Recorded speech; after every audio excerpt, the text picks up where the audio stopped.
지금 대전이나 전국이 하락장을 겪고 있으면서 젊으신 분들한테 이제 언제 이제 내 첫 집을 마련할 수 있나 그런 타이밍 잡는 거죠. 가장 중요한 거.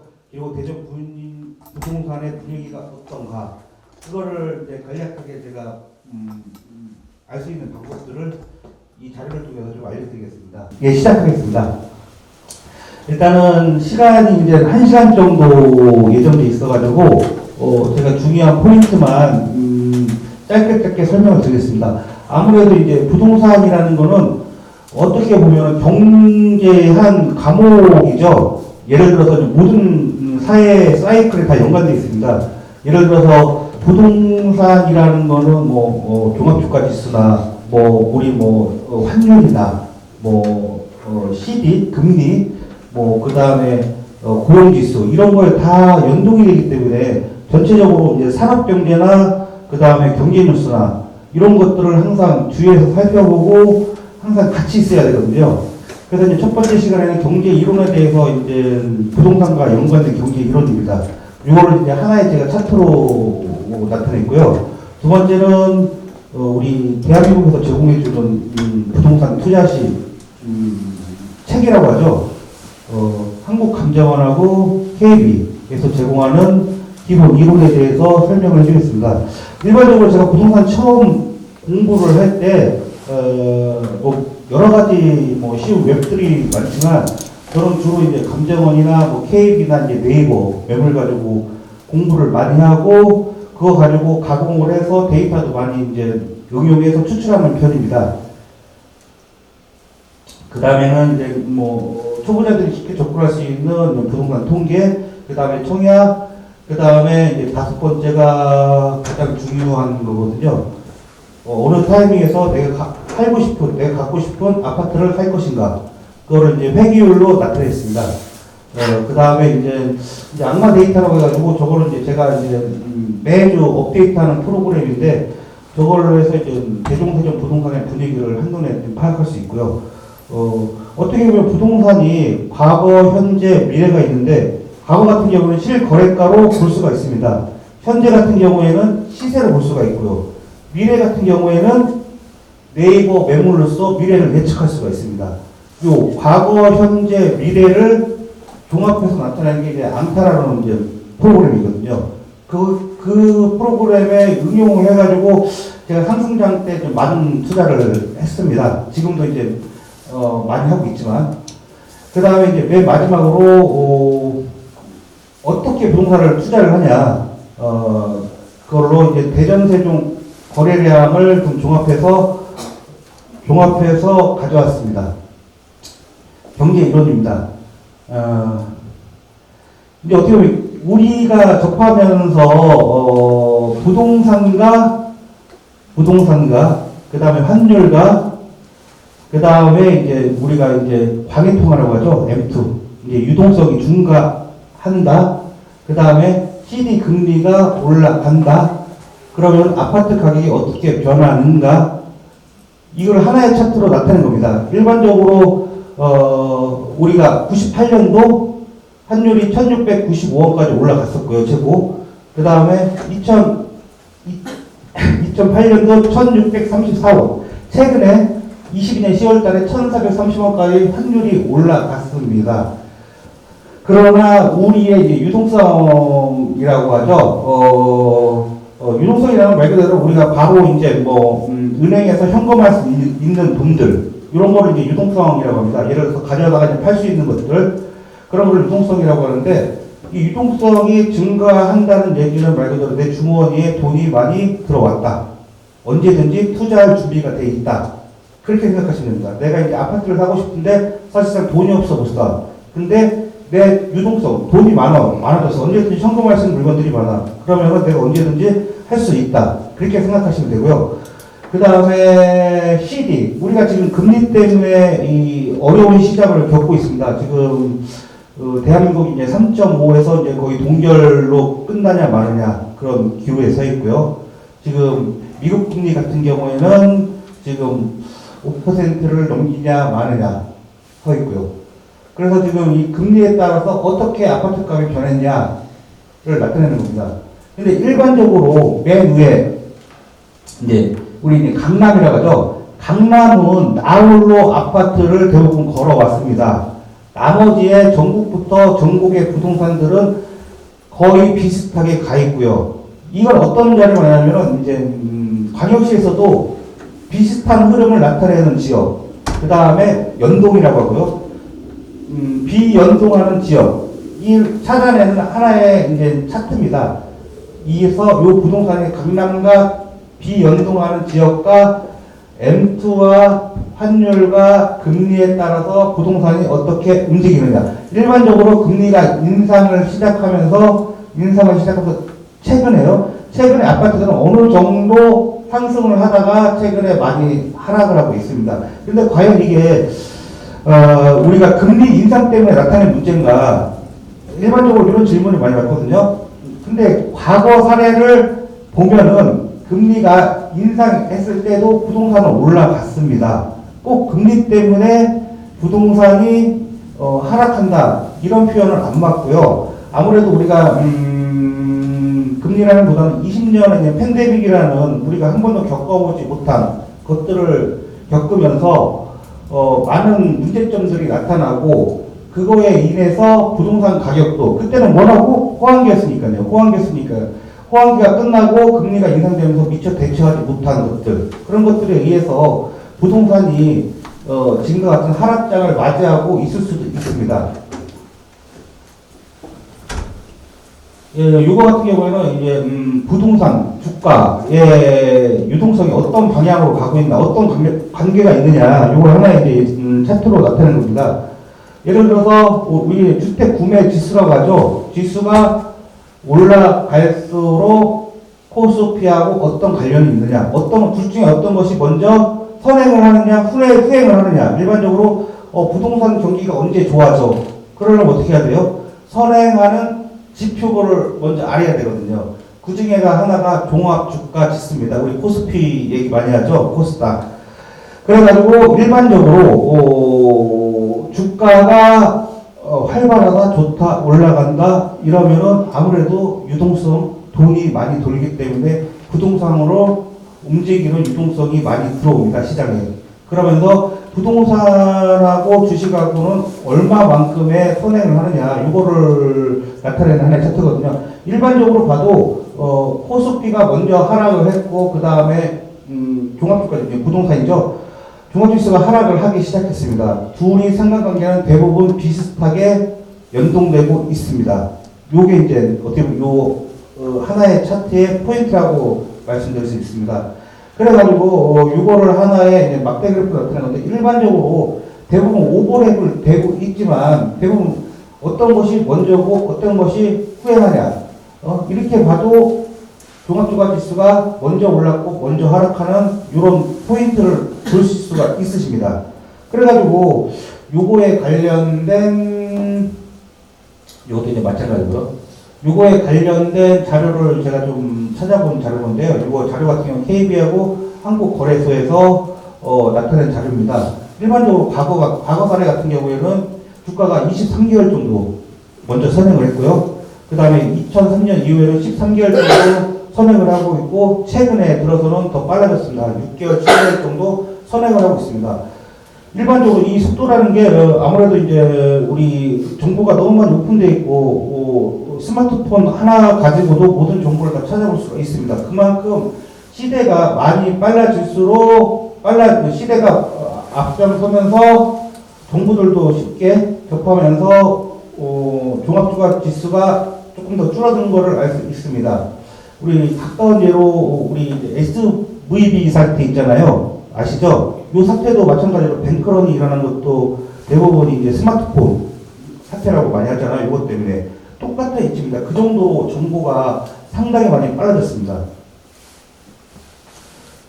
일반적으로 이제 우리가 이제 앞전에서 98년도나 2008년도나 12년도에서 위기를 직접 봤고요. 이제 현재 최근 사태를 제가 한번 정리를 해봤습니다. 미국이나 유럽이나 과연 어떤 위기가 있었고 저도 이제 이때만 하더라도 미국 SVB 사태나 그 다음에 CS 사태가 나타날 때만 하더라도 아, 진짜 뭐 또 한 번 또 무너지는구나. 다들 불안해 하셨을 겁니다. 근데 아무래도 이번 같은 경우에는, 대처가 상당히 빨랐죠. 딴 데하고 틀리게. 일반적으로. 우리 이제 미국 바이든 대통령이 추가 조치가 나오고, 독일도 마찬가지로 유럽에서 추가 조치 나오고, 그 다음에 연은 총재도 마찬가지로 조치를 취할 것이라고 하고, 그 다음 유럽 연합 총재도 마찬가지로 이런 얘기를 했습니다. 조치를 취할 것이라고 하면서 상당히 빠르게 사태를 막았습니다. 그러나 그럼에도 불구하고 은행권에서는 아직도 개발 투자에는 상당히 보수적이고 신규 대출을 줄여서 경제적으로 상당히 경제 활동을 제약을 주고 있습니다. 은행권에서는 아무래도 이제 소규모 은행들이 많이 무너지면서 그래가지고 요거 같은 경우에는 참고적으로 아시는 분도 계시겠지만 은행권이 우리가 지금 만약에 가정에서 돈이 필요하면 비상금이라는 게 있습니다. 그렇죠? 우리가 급할 때요. 비상금이 있는데 은행도 마찬가지로 내가 죽게 생겼어. 그럼 비상금을 빌릴 수가 있는 데가 있습니다. 이 지표가 가장 중요한 지표 중에 하나거든요. 제가 이 지표를 보고서 최근에 와, 많이 좋아졌다. 지금 장이 앞으로 좋아질 거다. 어떻게 하면 이 지표를 보고 판단을 하게 됐습니다. 이게 뭐냐면은 재활용 창구라고 그다음 BTFP라고 해가지고 연준에서 그러니까 다 죽게 생긴 은행들을 아무도 돈을 빌려주지 않거든요. 근데 빌려주는 데가 연은입니다. 연은에서 재활용 창구나 BTFP를 통해서 돈을 빌릴 수가 있습니다. 어떻게 보면 흑전을 빌려다가 쓰는 거거든요. 그래가지고 우리가 지금 2007년도에는 11만 정도의 돈을 빌려다가 썼었는데 최근에 요게 15주 정도를 빌렸다가 최근에요. 오늘 아침에는 9.8로 돈을 상환을 했습니다. 최고점에서 돈을 내가 1,500조인가 빌렸다가 지금 갚은 게 한 8주 정도 될 겁니다. 그러면서 이 SB 사태가 일어나면서 많은 파산 많은 은행들이 돈을 빌렸다가 지금 갚고 있는 상황이거든요. 그러면서 최고 위기를 지나고 나서 지금 현재 안정화가 되고 있습니다. 돈 빌린 걸 갚았으니까 어느 정도 유럽에서 지금 안정화가 되고 있고 어제하고 오늘 보시면은 우리가 가장 민감한 은행 쪽에서 주식이 살아나는 것을 보실 수가 있으십니다. 그게 바로 이제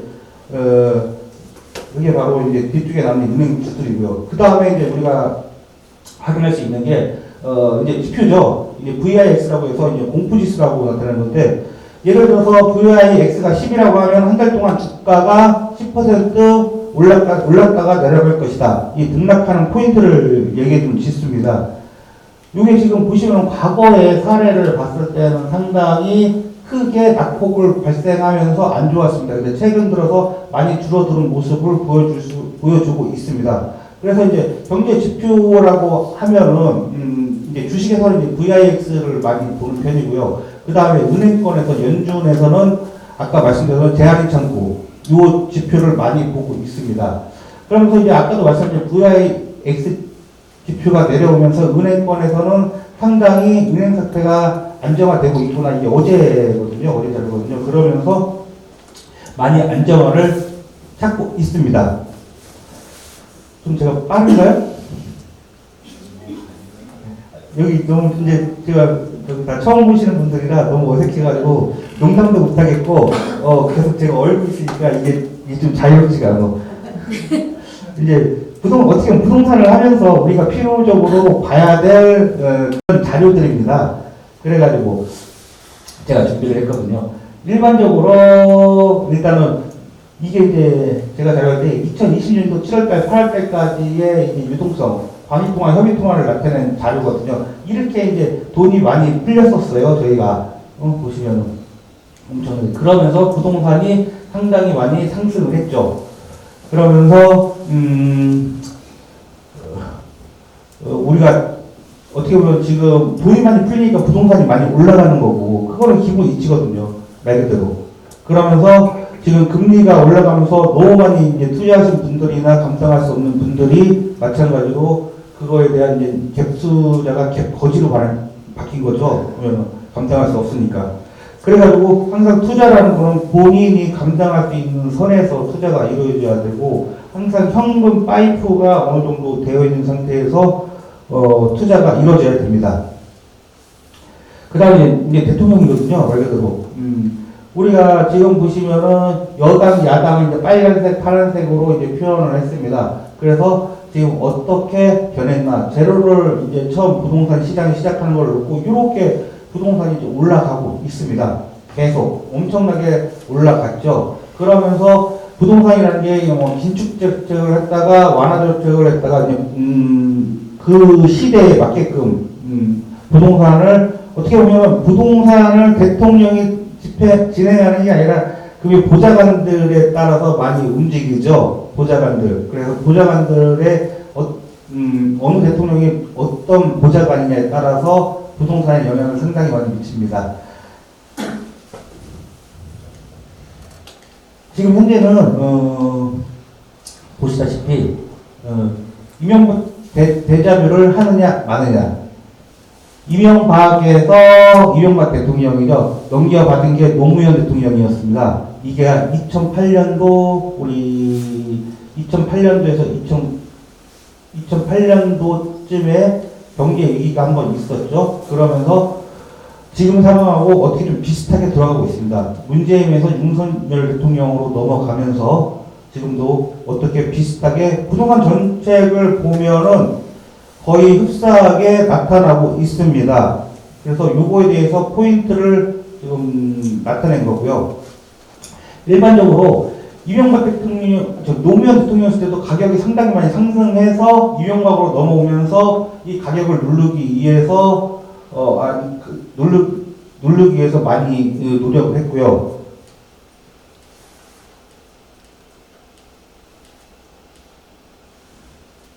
지금 보시면은 노무현하고 이명박 대통령 부동산 정책을 나타내고 있습니다. 노무현 대통령에서는 투기과열지고 그 다음에 이명박 대통령은 이 많은 아파트 가격을 누르기 위해서 어떻게 보면은 노무현 대통령에서 아파트 가격이 지금 이렇게 어떻게 보면은 강화하는 정책을 좀 많이 썼거든요. 일반적으로 보시면은 대부분 6억 이상 강화시키고 양도세도 강화시키고 그 다음에 전매 기한을 확장시키고 이거를 다시 풀어준 게 이제 이명박 대통령입니다. 지금도 보시면은 윤석열 대통령이 최근 정책을 보시면은 미분양을 감소시키기 위해서 그 다음에 종부세도 마찬가지로 많이 완화시켰고 그 다음에 일시적이긴 하나 취득세도 완화시키고 이런 식으로 이명박이나 윤석열이나 완화하는 포인트로 많이 진행이 되고 있습니다. 요게 이제 요 같은 경우 이제 금리에 따라서 나타내는 대통령과 어느 정도 흡사한가 나타내는 것입니다. 일반적으로 요거 같은 경우에는 잠시만요.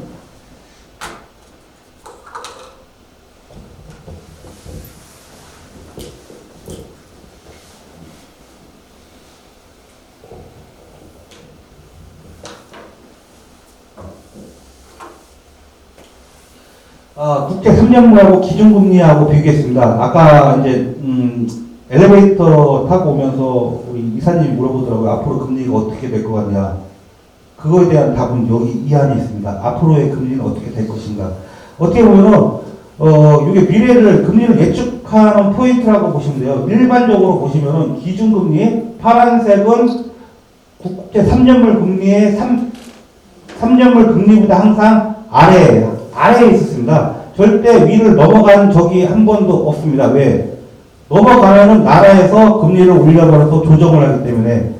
마찬가지로 지금 보시면은 2008년도나 2013년이나 파란색이 주황색을 넘으려고 하면은 항상 얘가 인하가 먼저 내려왔습니다.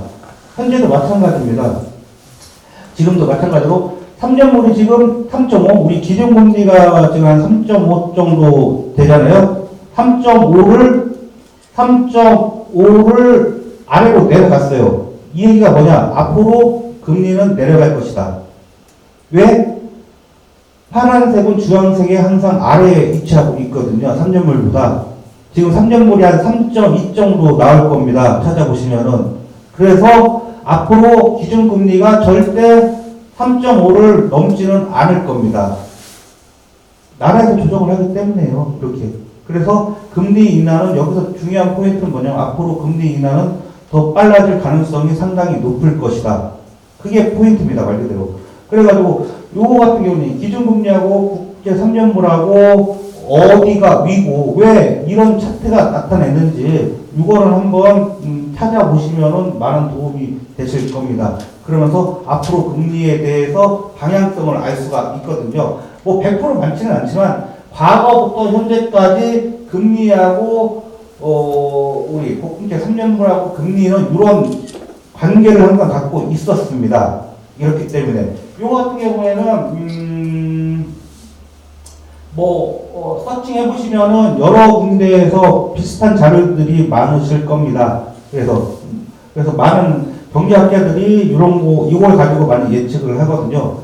참고로 저 같은 경우에는 이제 경제 쪽은 잘 모르고요. 기계공학을 전공해가지고 이제 따로 공부를 많이 하는 편입니다. 책 같은 거를. 그래서 일반적으로 이제 남들한테 금리가 올라가 내려가 물어보지 마시고 직접 한번 해보시면은 이래서 금리가 조정이 돼서 내려가는구나 그런 걸 알 수가 있습니다. 누구나 쉽게.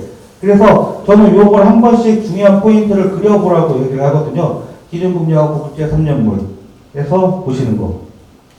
요 같은 경우에는 금리와 그 다음에 3년물과 그 다음에 변동률을 나타낸 겁니다. 전년말 이건 전월 대비 예를 들어서 금리가 4.5%였을 때 5%였을 때 국국채 금리가 이렇게 올라갔을 때 아파트 가격은 올라갔냐 떨어졌냐를 나타내는 하나의 차트입니다. 예를 들어서 금리가 올라갈수록 아파트 가격이 떨어지냐 올라가냐 쉽게 얘기해서 이거를 나타내는 겁니다. 그래서 2007년도에는 금리가 올라갔음에도 불구하고 아파트 가격은 올라갔습니다. 그러니까 지금보다 금리는 더 낮았습니다. 그런데도 아파트 가격은 올라갔습니다. 지금처럼 금리가 올라갔다고 해서 아파트 가격이 떨어졌다? 반대였죠. 과거에는 말 그대로. 그래서 꼭 금리와 아파트의 관계는 비례하진 않는다. 그거를 말씀드리는 겁니다. 말 그대로 2008년도 말에 우리가 2008년도에 경제 위기를 한번 겪었죠. 그러면서 금리는 오히려 내려갔습니다. 그런데도 아파트 가격은 더 하락을 했습니다. 어떻게 보면 지금의 반대였죠. 이때는 아무래도 대통령의 부동산 정책에 상당한 영향을 미쳤기 때문입니다. 2009년도요. 2009년도는 서서히 금리가 바닥을 긁으면서 아파트 가격이 올라가기 시작합니다. 요게 없으면 영원한 하락도 영원한 상승도 없습니다. 부동산은 어느 정도 바닥권에 들어섰다고 생각하면은 부동산은 바로 움직입니다. 이 급한 매물들이 어떤 거냐면 다주택자 포진선에서 빨리 던져야 되는 물건들 아니면 일시적 이주택자의 사람들 이런 사람들의 물건들이 급급매로 나오기 때문에 이거는 가격이 떨어지더라도 그 사람한테 더 이익이고요. 시장의 가격을 어떻게 보면 가격을 흐트려 놓는 거죠. 이런 것들에 의해서 바닥을 찍은 후에 항상 반등을 하기 시작합니다. 맨 뒤에 차트도 있지만 대전에서도 많이 지금 반등을 하고 있고요. 전체적으로 제가 우리 대전 시내 아파트가 대체적으로 그냥 몇 개 정도 있을 것 같으세요? 한 300 제가 정리하는 게 한 300개 정도? 그 정도 되거든요. 옛날 본 아파트들이. 그 중에서 지금 반등하는 아파트들이 어느 정도 되실 것 같아요?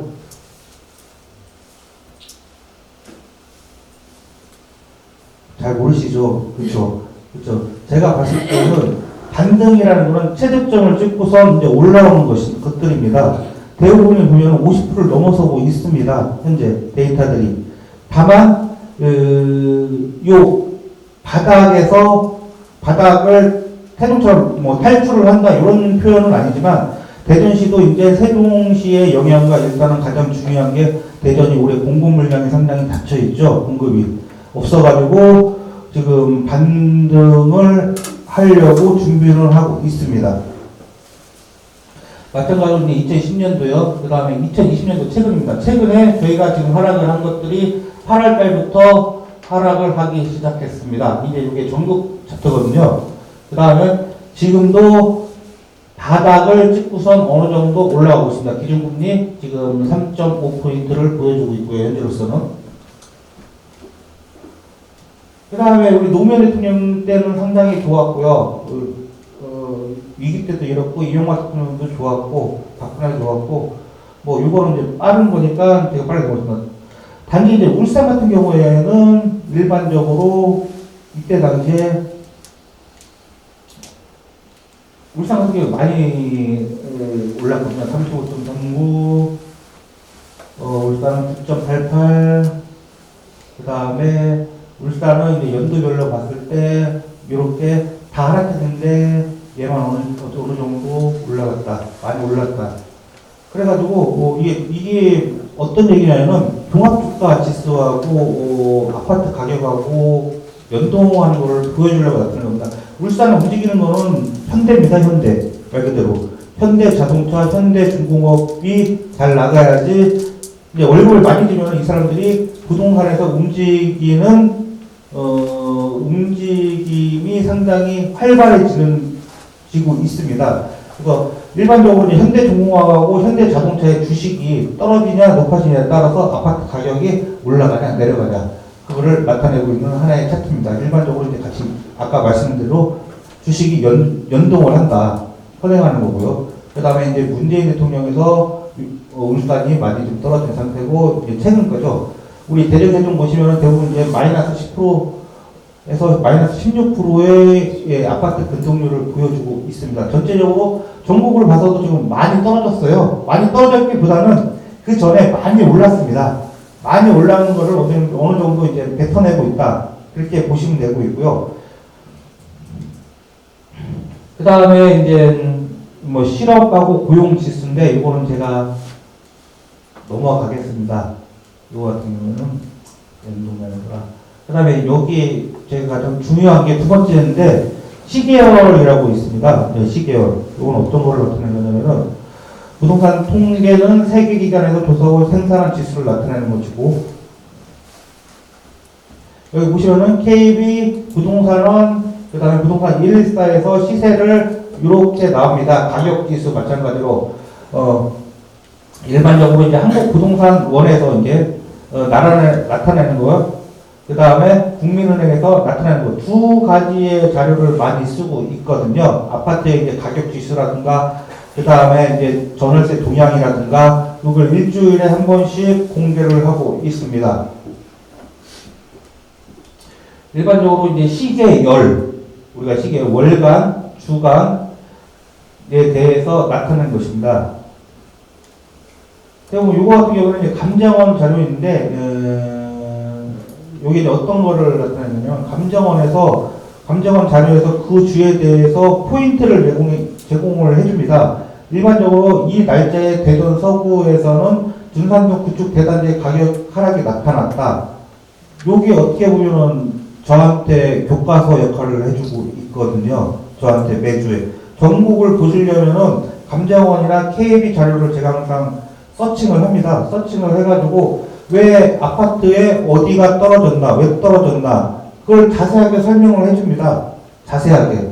그러면서 요거에 대해서, 예를 들어서 이제 22년도 2월 28일에는 대전의 복용동 아이파크와 트리플시티와 대강 노제위항이 입주를 하면서 가격이 하락이 이루어졌다. 이런 식으로 자세하게 설명을 해줍니다.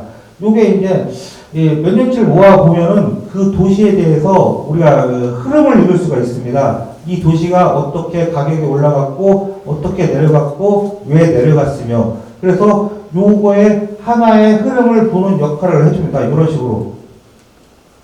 마찬가지로 1월 달에 세종, 이제 요 빨간색은 매매고, 파란색은 전세입니다. 왜 이렇게, 무슨 동에서, 해밀동, 한슬동, 어진동에서 위주로 하락을 하고 있다. 그래서 요 포인트를 하나씩 어떻게 보면 잡아가는 거거든요. 그러면서 매매 증감률이나 전세 증감률이나 이거를 하나씩 보실 수가 있습니다.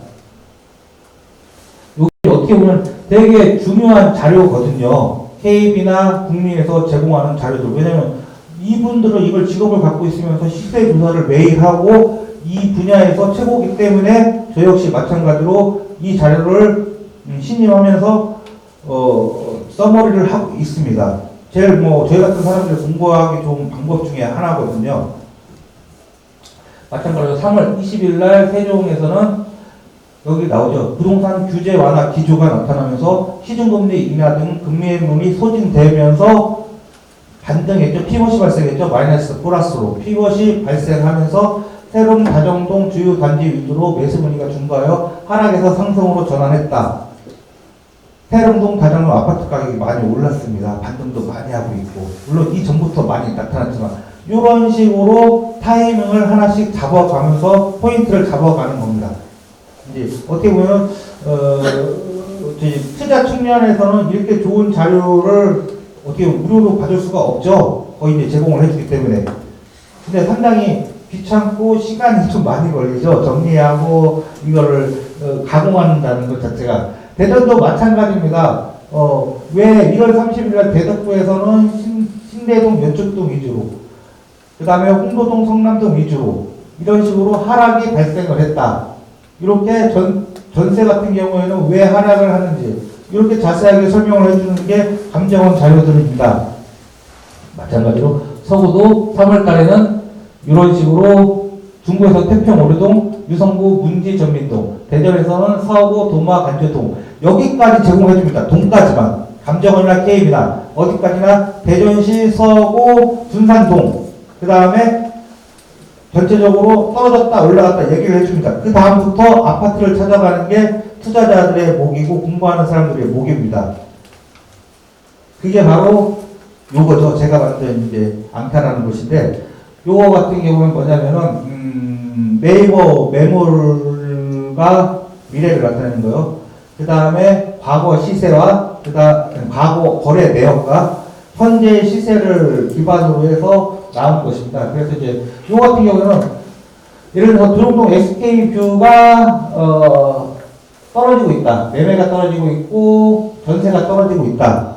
이렇게 이제 나타내주고 하나의 차트로서 이제 오른쪽에서 왼쪽으로 이제 보시는 거거든요. 이거 하나의 이제 일주입니다. 요게 한 3년 정도 되겠네요. 이게 하나의 일주를 나타내고 있는데 계속 하락하고 있다. 이렇게 이제 분위기를 나타내주고 있고요. 마찬가지로 이런 식으로 보여주고 있고요.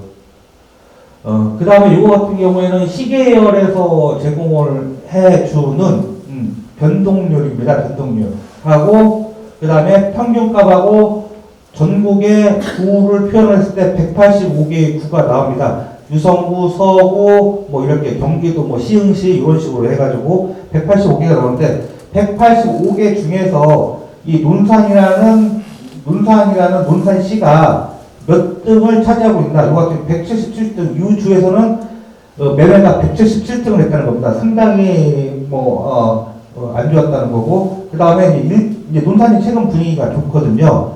계속 1등, 185개에서 제일 좋다는 분위기가 논산입니다. 이렇게 시계열로서 우리가 논산에서 좋은 지역이다. 지금 상당히 투자자들이 올라가고 있다. 시계열로서 알 수가 있습니다. 네, 시계열 보는 요령은 제가 좀 이따가 설명 한번 드리고요. 대전시는 마찬가지로 이렇게 지금 185개에서 135등을 하고 있고요. 서구도 마찬가지고 유성구도 마찬가지고 이런 식으로 볼 수가 있습니다. 이것도 마찬가지로 우리가 이제 원하는 동들을 찾으시면서 어떤 동에서 어떤 일이 일어났나 이거를 이제 감정원과 시계열을 자료를 통해서 보실 수가 있고요. 그 다음에 이제 요게 이제 우리가 열었을 때 KB에서 제공하는 시계열 자료입니다. 그래서 그 주에 어떤 구가 가장 많이 상승을 했고 전세도 마찬가지로 어떤 구가 많이 상승을 했고 어떤 구가 많이 하락을 했는지 이렇게 보기 좋게 나타내고 있습니다. 근데 이게 보시면은 전국에서 조회수를 보면은 일주일에 한 3,000개? 3,000명 정도만 보시는 것 같거든요. 이게 맨날 매주 보는 게 쉽지가 않아요. 그래서 그 주에 어떤 구에서 어떤 변화가 있었는지 KB 시세에 들어가시면 보실 수가 있습니다. 주간 시계열 자료에서. 여기서 보시면은 탭들을 보시면 매매가 증감한데 전세가 증감한데 매매, 전세, 매도, 매수, 그다음 전세 수급 지수 이렇게 나타낼 수가 있습니다. 좀 지루하신가요? 너무 이론적인 것만 제가 설명을 하다 보니까 지루하신 것 같고 그래가지고 조금 시계열 좀 아시는 분 계세요? 시계열이라고 처음 들어보신 분? 처음 들어봤어요? 진짜로요? 네. 진짜로요? 네. 와. 그러니까 저는 안다고 생각하고 막 설명을 하고 있거든요.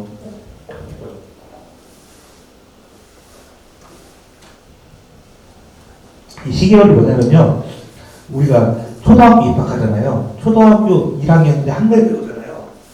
그 한글이 시계열입니다. 이 시계열을 모르면은 어떻게 보면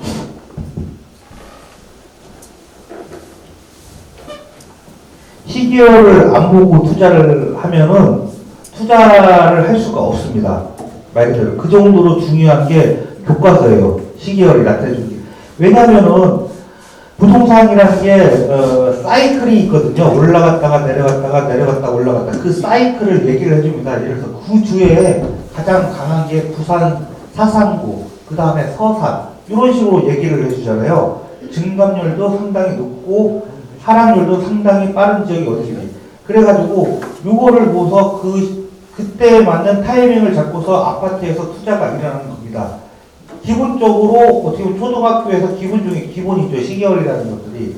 그래서 저는 시계열 하나만 가지고도 뭐 3, 4시간 정도 강의를 할 수 있을 정도로 그 정도로 되게 중요한 겁니다. 시계열이. 그래서 시계열에서는 우리가 매매가 전세가 어느 정도 올라갔냐 떨어졌나를 보실 수가 있습니다.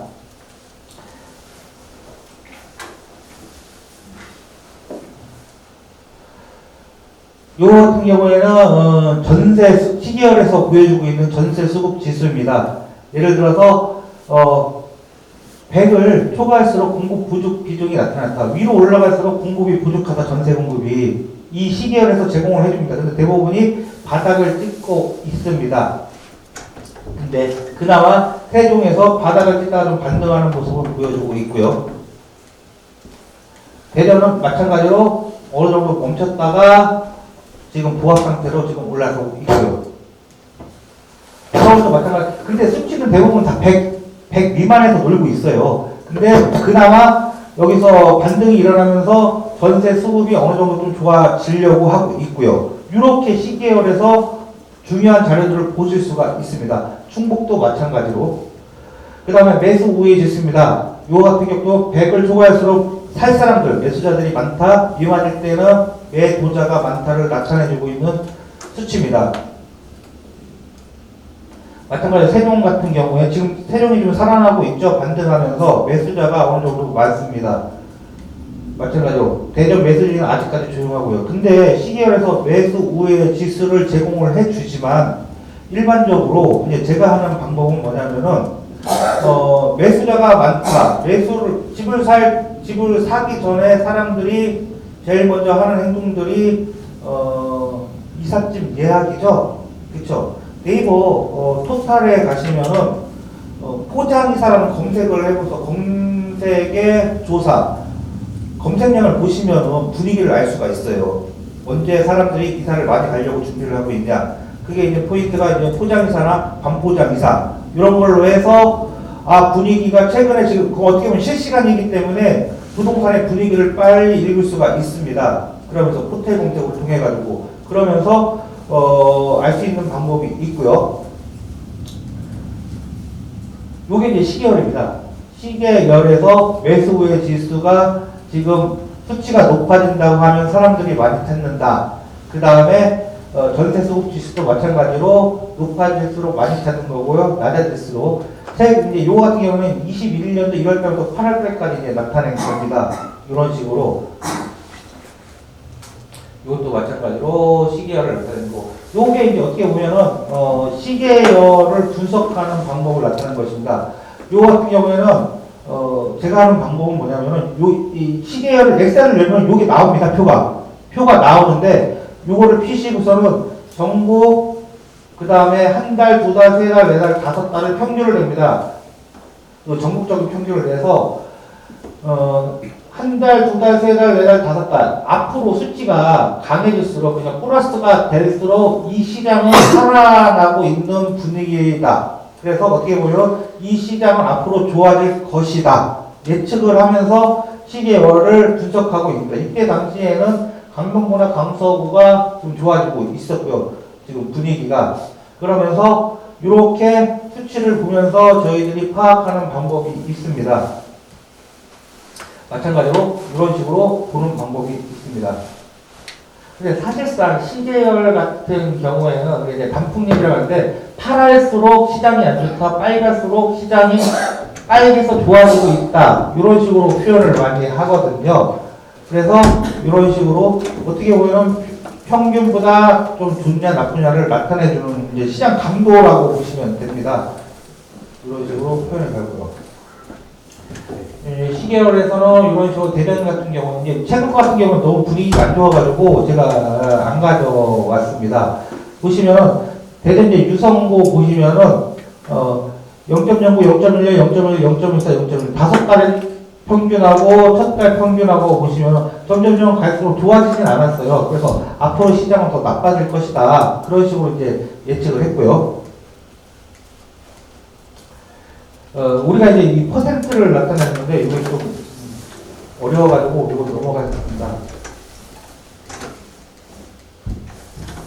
이제 제가 알려드리고 싶은 세 번째 통계인데 이 그룹이라는 거는 연동하는 지역과 비연동하는 지역을 비교 평가하는 것입니다. 말 그대로 우리가 평가하는 것은 매매 가격, 어떻게 보면 가격을 지수로 나타낸 거, 전세 가격, 마찬가지로 그 다음에 거래량, 요 세 개를 가지고서는 많이 부동산이 시장이 좋냐 나쁘냐를 평가를 합니다. 요 세 개를 어떻게 보면 부동산원에서 보고 그 다음에 아시라는 데서 거래량, 매물, 입주량, 수급 지수를 보실 수가 있습니다. 요건 이제 감정원에서 하는 방법인데 시도별이나 시군구별이나 요거를 저희들이 클릭 하나로서 보실 수가 있습니다. 그러면은 여기서 매매 가격 지수나 전세 가격 지수, 그 다음에 거래량을 보실 수가 있습니다. 그럼 이런 차트를 보실 수가 있어요. 그래서 지금 매매나 전세가 올라갈 때 거래량이 터지면서 이때 당시 거래량이 상승을 하죠. 그러면서 거래량이 줄어들고 있죠. 그러면서 매매 지수와 전세 가격이 떨어지고 있죠. 하락. 이런 식으로 지역 분석을 하실 수가 있습니다. 요 같은 경우에는 엑셀도 필요 없습니다. 그냥 감정원 들어가셔서 클릭만 하시면은 그 주에, 그 달에, 아니면 연도별로 비교를 할 수가 있습니다. 그러면서 전국이 어떻게 분위기가 이루어지고 있고 지금 살아나는 지역이 어디인지 보실 수가 있습니다. 이것도 마찬가지로 각 지역들을 나타내는 겁니다. 충남이나 충북이나 보실 수가 있습니다. 여기도 마찬가지로 볼 수가 있습니다. 그 다음에 이 그룹핑도 가능합니다. 여기 아까 제가 말씀드린 서울, 경기, 각 광역시를 이런 식으로 비교를 할 수가 있습니다. 이 비교 평가를 하면서 어느 지역이 가장 많이 지금 올라가고 있냐, 어느 지역이 분위기가 좋냐, 이거를 하나의 이제 한 판의 이제 차트로서 이제 보실 수가 있거든요. 요거를 나타내는 게 감정원에서 제공하고 있는 자료입니다. 이것도 마찬가지로 이런 탭을 이용해서 보실 수가 있습니다. 어떻게 보면 엑셀을 하면 이렇게 다 그리셔야 돼요. 다운을 받아서. 이거를 제공해 주는 게 이제 감정원 자료입니다. 그러면서 광주가 지금 최고 높다. 이때 당시에는 이렇게 보실 수가 있거든요. 그래서 이런 매매 지수나 이런 자료를 많이 활용을 해달라. 마찬가지로 대전은 이런 식으로 대전의 동구, 중구, 서구, 유성구, 대덕구에서 비슷한 지역은 어디인가?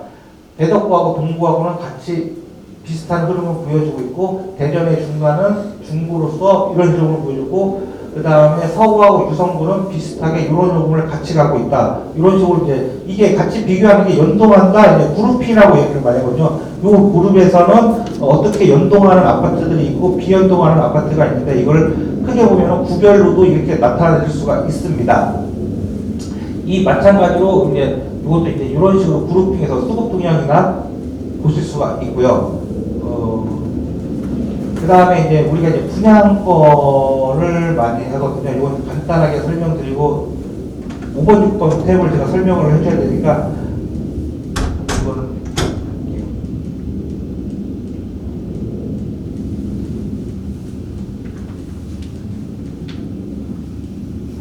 이제 올해 23년도 1월달부터 3월달에서 전국에서 분양권이 어디가 많이 활발하게 거래가 이루어졌고 어디가 이제 적었냐를 나타내는 겁니다. 그래서 좀 투자자들이나 아니면 실수요자들은 어디로 몰렸나 전국에서 그거를 나타내는 겁니다. 일반적으로 이제 정리를 해 보면은 이게 어떻게 보면 거래량하고 신고가는 내가 1,000원에 샀는데 다음 사람이 1,050원이나 1,100원에 사주고 그 다음 사람이 1,200원에 사주고 즉 그 가격보다 위에 사주는 분들이 나타나시면서 신고가가 나타나고 있다고 표현을 하고요. 일반적으로 신고가가 많을수록 이건 이제 신고가율이죠. 그 시장은 활발하다, 어떻게 투자하기 좋다 이런 말을 많이 합니다. 이건 제가 어제 정리한 건데 전국에서 가장 좋은 아파트들을 거래량이 많은 아파트들을 나타낸 겁니다. 일반적으로 이제 성산구 A&T라는 아파트들이 지금 보시면은 거래량과 신고가, 그다음 신고가율은 한 6%를 보여주고 있고 6%는 상당히 높은 겁니다. 보이면서 많은 거래가 되고 있습니다. 현재도 되고 있고요. 그러면서 이런 이제 전국에서 투자하시는 분들은 이런 아파트들을 많이 관심을 갖습니다. 다만 문제는 돈이죠. 투자금. 이제 성산 A의 뜻은 이렇게 입지를 보여주고 있고 이제 초등학교를 띄고 있고 조품하고 경쟁률을 보면은 그 아파트가 어땠나를 알 수가 있습니다. 일반적으로 경쟁률이 이제 두 자릿수를 나타내고 있습니다. 대전도 마찬가지로 우리가 분양권을 프리미엄 주고 살 때 경쟁률이 높았냐 낮았냐에 따라서 프리미엄이 결정이 됩니다. 시장에서. 근데 대전에서는 그러죠. 부동산 사장님들이 피해 얼마 될 것 같아 이렇게 많이 물어보거든요. 근데 예를 들어서 예를 들어 대전에서 이제 예전에 가장 높았던 프리미엄이 아이파크나 이제 앞으로 높을 것들이 갑천 2블럭이죠. 근데 아이파크 피만 하더라도 한 1억이 넘었으니까요. 그러면은 그 옆에 아이파크 옆에 프로지오가 들어선다고 하면은 지금 현재 분양가로 나와도 뭐 프리미엄 1억은 거뜬히 넘는 거죠. 이런 식으로 항상 부동산은 연동되고 비교를 하게 됩니다. 그러면서 시세가 나오는 것들이고요. 근데 일반 사람들은 1억 하면 되게 비싸. 근데 1억을 얹어도 34평이 8억밖에 안 돼요. 근데 실질적으로 옆에 있는 아파트는 10억이야. 그럼 2억이 싸잖아요. 그렇죠? 그러면 사야 되는 게 투자자들이거든요. 말 그대로. 그래서 항상 맨 마지막에 사시는 분들이 실수요자들이 많이 삽니다. 비싼 가격에. 지금 대전에서 최고가 찍은 분들이 대부분 실수요자들이거든요. 대부분 보시면은 투자자들은 그 전에 다 빠져나갔고요. 어떻게 보면 이런 사이클들을 알기 때문에 그렇게 투자를 많이 하고 어쩔 수 없이 되게 있습니다. 요거 이제 제가 그 창원 쪽 그 네이버를 보니까 피가 1억에서 5억 5,500 이렇게 이제 형성돼 있습니다. 아파트 가격들이. 그래서 이 아파트 가격이 과연 이 피를 넣어서 이 가격이 맞느냐 틀리냐 이거를 알 수 있는 방법은 그 주변 단지 아파트의 시세를 같이 비교 평가하는 것입니다. 그래서 주위 아파트들이 요 피를 넣어서 샀을 때 가격보다 비싸면 당연히 사지 말아야 되죠. 만약에 싸다고 하면 사야 되는 거고. 그러면서 이런 투자가 이루어지는 겁니다. 대전에, 이제 대전 것만 뽑아봤어요. 그 다음에 용산, 대전 이제 거래 분양권이 아직 풀린 것들이 많지는 않지만, 그나마 보시면은 이제 용산, 용산하고 중곡에서 거래량이 조금 나왔습니다. 뭐 아까 최고 거래량이 한 380개에 비해서는 거래량이 상당히 작은 거고요. 그리고 입주가 다 끝났습니다. 그러면서 신고가율은 이런 식으로 나타내고 있고요. 현재 용산 3블럭 같은 경우는 피가 1억에서 한 6,500 정도 붙으면서 아파트 가격이 5억이 안 되죠. 아직까지도. 관평동 아파트 보시면은 관평동 대장 10단지가 지금 5억 초반대를 형성하고 있습니다. 5억 초반에서 5억 중반대. 비교해 봤을 때 신축이 이 정도면은 어느 정도 메리트는 있는 거죠. 다만, 아직 초등학교 문제로 인해서 좀 가격이 낮은 편이고, 학교가 들어온다고 하면은 더 올라가겠죠. 부동산에서 이제 대전 사람, 지역마다, 지방마다 특징이 있어요. 대전 사람들이 제일 많이 보는 거는, 학교, 초등학교, 인접량 많이 보고, 그 다음에, 트램 이런 건 안 보여요. 교통 같은 경우는. 교통을 많이 보는 도시가 이제 대구가 교통하고 교육을 좀 많이 보죠. 그래서 수성구나 수성구 범우동 쪽 많이 보고, 부산 같은 경우에는 평지를 좀 많이 보죠. 옹벽이냐 평지냐에 따라서 아파트 가격이 많이 차이가 나고, 그 다음에 인천이나 경기도 같은 경우에는 무조건 역세권이죠. 조금하거든. 역세권 쪽에서 많이 보고 이제 백화점 상권이라도 하고, 그래서 그쪽에 대해서 지역마다 이런 특징들이 다 있기 때문에 그 지역에 맞는 입지나 아니면은 평수, 예를 들어서 대전 같은 경우는 서구나 특히 유성구 같은 경우는 중대형이 상당히 강하고요. 아파트 시세 오르는 게. 동구 같은 경우는 중대형을 지어놔도 사람들이 많이 찾지를 않습니다. 일반적으로 소형. 이거 같은 경우는 이제 나홀로 계신 분이나 연령층이 높으신 분들, 이런 분들이 좀 많이 선호하는 평수고요. 그래서 이 부동산이라는 게 입지나 아니면은 나이별로 아니면 2인 가구냐 3인 가구 어느 지역에 맞냐 이거에 따라서 많이 어떻게 보면 부동산 가격을 형성하는데 많은 점수 어떻게 보면 선호도가 틀립니다. 네, 마찬가지로 이런 식으로 지금 가고 있고요. 이거 같은 경우에는 대전광역시, 세종시, 충남, 충청에 대한 아파트 매매 그래프를 나타낸 것입니다. 세종이 상당히 높죠. 근데 전 대전 사는데 세종에 투자를 하고 싶어. 잘 들으세요. 나는 목련을 사고 싶은데 흐로바에 사고 싶어. 근데 언제 살 줄 모르겠어. 대부분의 질문을 좀 많이 하시죠. 타이밍 잡는 법을 알려드리겠습니다. 그게 이제 회계율이라고 하는데, 내 아파트 가격은 가장 비쌀 때 내가 사고 싶은 아파트는 가장 쌀 때 사면은 되는 거예요. 그쵸? 일반적으로 내가 살고 아파트를 가장 비싸게 팔고 내가 사고 싶은 아파트를 가장 싸게 산다. 이게 최고의 타이밍 아닌가요? 그쵸? 그거를 회계율이라는 말로 표현을 합니다. 회계율이라는 말로. 일반적으로 일반 사람들은 대전, 세종, 충남북을 이렇게 나타내는데, 요게 바로 회계율입니다. 내가 사고 싶은 세종시를 100을 잡습니다. 100을 잡아놓고 저는 대전에 삽니다. 그쵸?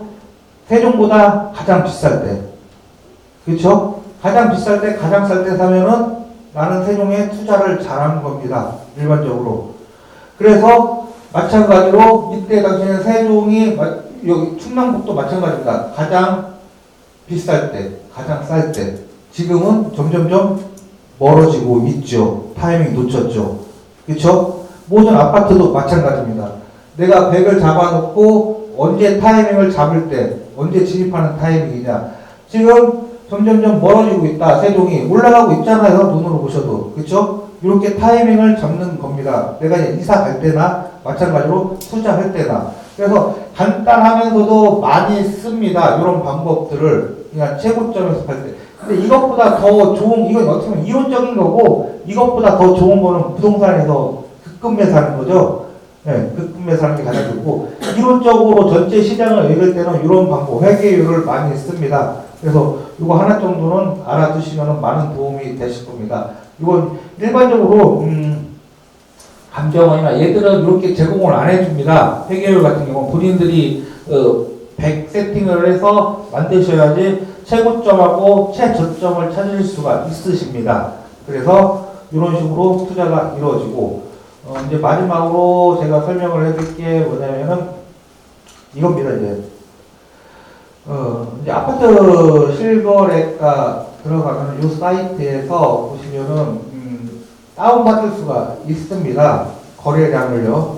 다운받아서 어느 지역이 거래량이 상당히 많았나, 어느 아파트가 거래량이 많았냐, 이거를 알 수가 있습니다. 일반적으로 거래량이 없다는 거는 많은 사람들이 샀다는 겁니다. 왜 사는지 생각해 보시면 좋으니까 살고 싶으니까 산 거고, 투자자로서는 투자 메리트가 있으니까 산 거고, 거래량이 높다는 거는 어떻게 보면 좋은 신호를 저희한테 제공을 해주고 있습니다.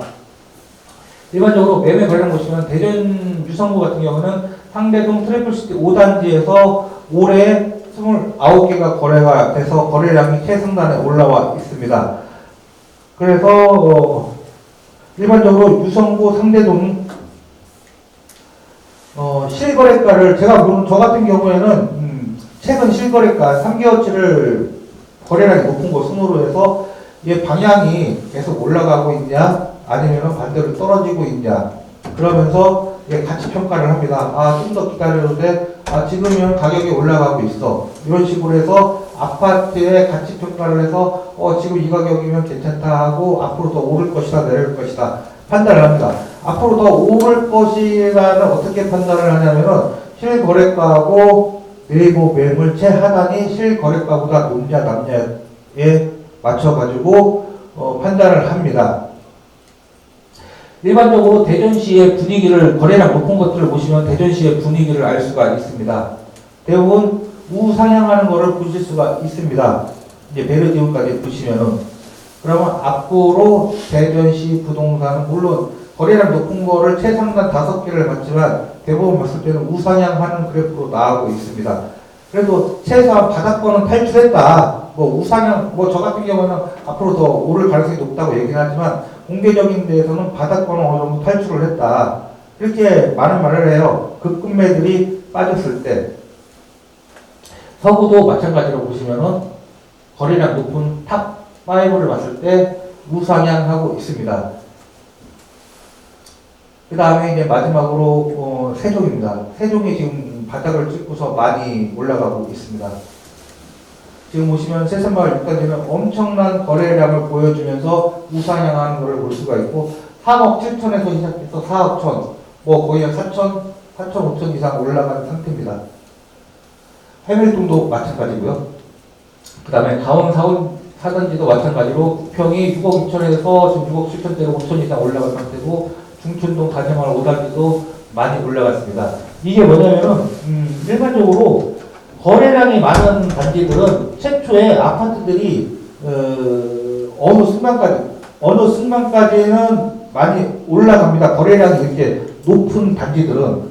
그래가지고 저희들이 이제 투자를 할 때는 앞전에도 설명을 해드렸지만 거래량이 많고 희곡가율 많은 아파트를 위주로 네이버 매물을 검색을 하고 공부를 많이 합니다. 그러면서 실질적으로 투자가 그렇게 많이 이루어지고 있고요. 저도 이제 직장을 다니고 있지만 부동산 투자가 없었다면은 아무래도 평범하게 살았을 것 같아요. 평범하게. 근데 부동산 투자를 너무 많이 해도 안 되지만, 근데 한 채 정도는 자기 집 말고 한 채 정도는 더 있는 게 아무래도 삶의 여유를 많이 주거든요. 집값이 올랐을 때는. 근데 이제 너무 많이 투자를 하지 말고 그냥 한 채 정도는 고려해 보시는 것도 저는 나쁘지 않다고 생각을 합니다. 너무 많아서 지금 시장 같은 경우에는 너무 많아서 처리하는 것 때문에 고통받는 사람들이 너무 많아요. 저도 이제 너무 많아가지고 고통받다가 최근에 조금 살아나고 있거든요. 어쩔 수가 없고요. 이게 욕심이라는 게 저도 욕심을 많이 부렸다가 어떻게 하다가 좀 그래서 지금은 많이 처분이 된 상태인데 그래도 아직까지도 부동산이라는 게 메리트가 충분히 있고 제가 볼 때는 아무리 하락장이라고 하지만 대전이 이제 금리도 앞전에도 설명해 드렸지만 금리도 어느 정도 많이 인하가 될 가능성이 높아졌고요.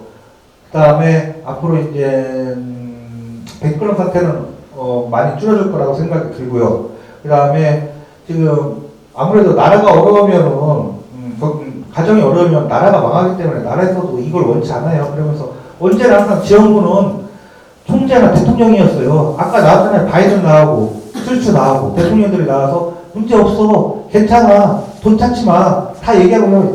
그다음 연준에서도 얘기하고 그 다음에 은행 총재들도 다 얘기를 하거든요.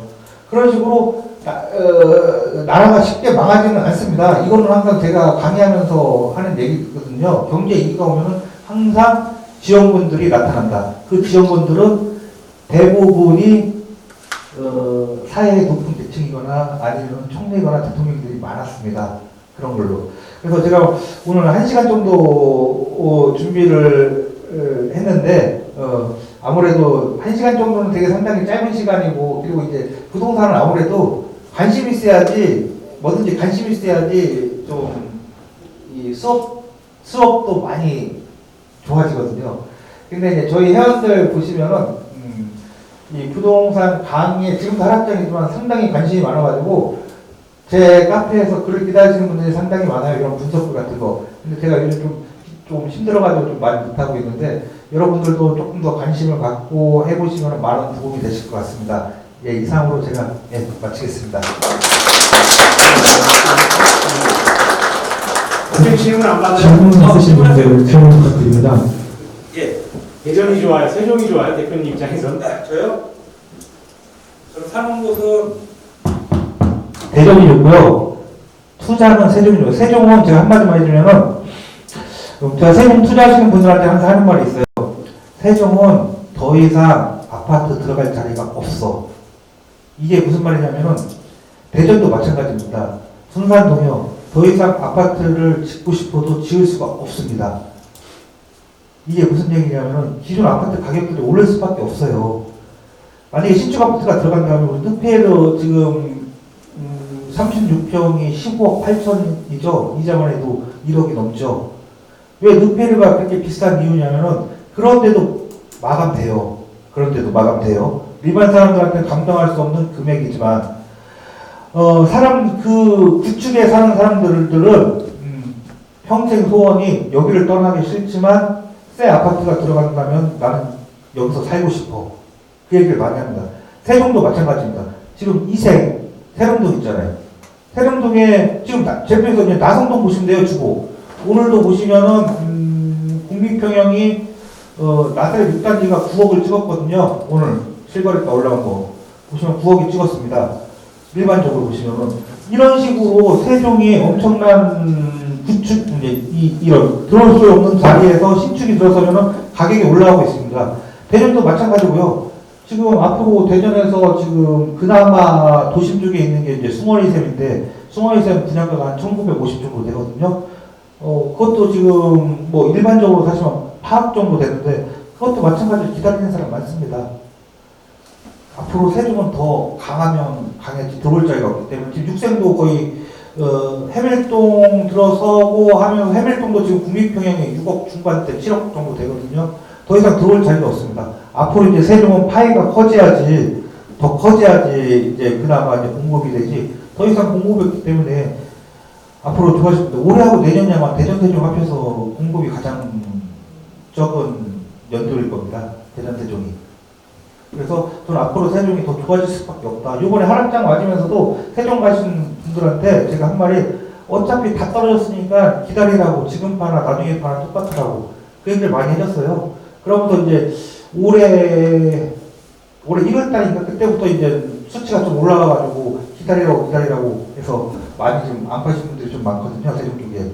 그래서 저는 세종은 갖고 있으라고 얘기를 많이 합니다. 예.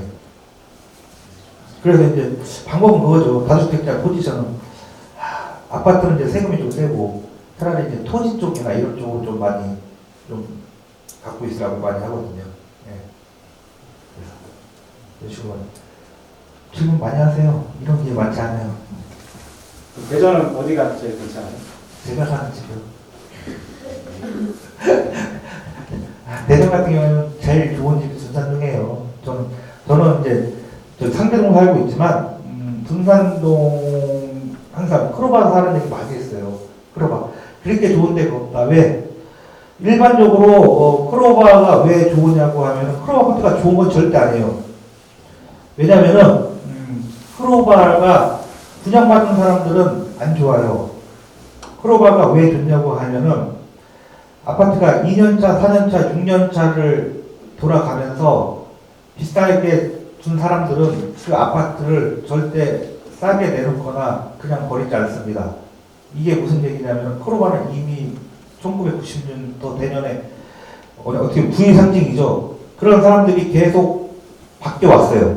계속 바뀌어 와서 점점 더 다져지고 있어요. 크로바 같은 경우는. 그런 사람들이 뭉쳤기 때문에 크로바 가격은 쉽게 안 떨어지고 있죠. 지금도 하락장에서도 불구하고 이런 아파트가 돼야 되는데 예를 들어서 이제 아이파크 아파트 같은 경우에는 분양받는 사람들이 초기에 있어요.